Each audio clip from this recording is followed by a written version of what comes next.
if we look for purpose, right? It was a very great rabbi who says, the looking is the finding, right? As you search, you develop your traits, you develop your skills, you develop your philosophy of life. Begin to search.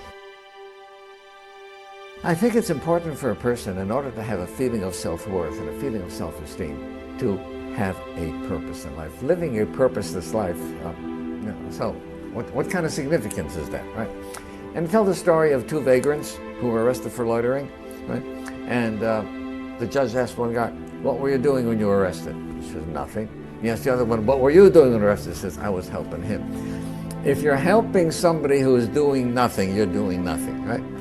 And I think if we have this kind of domino thing where everybody's helping everybody else, but nobody has an idea of what it's for. So I think we have to have a sense of purpose. And if you don't know what that purpose is, investigate, right? Look for a purpose in life. A purpose of the world and a purpose for yourself in the world. Because otherwise, to feel purposeless, my example is this. What kind of things have value to us? I tell people, go home and look at what kind of things you own. Right? There are some things that are aesthetic, ornamental. They have no function, but they're ornamental. And there are some things that have a function, and their value is in their function. Okay. You have a beautiful grandfather clock, right? It stops working, it can't be repaired.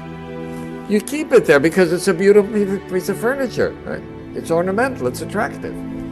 You have a can opener that goes dull. It's not ornamental, you throw it away.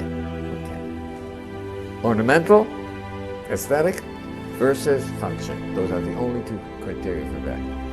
What about me? Ornamental. I look in the mirror and I realize, no, not ornamental. Right? Well, my value then has to be on function. Well, what is my function? Is my function coming home from work, kicking off my shoes, putting on the slippers, sitting in front of the TV with a 6-can of beer? That's not a function that can make anybody proud of being who one is. So I think that if we look for purpose, right? It was a very great rabbi who says, the looking is the finding. Right? As you search, you develop your traits, you develop your skills, you develop your philosophy of life. Begin to search. Too many people don't search. Everything is taken for granted. This is the way the world is. So I think that we have to search for purpose. Many people will find a humanistic purpose. My purpose in life is trying to make life better for others. My purpose in life is trying to do something about the environment. Okay? My purpose in life is trying to do something about famine in Ethiopia. You can find a purpose, but you have to look for a purpose. Too often, people just go along, traveling along from day to day, without giving any thought to purpose.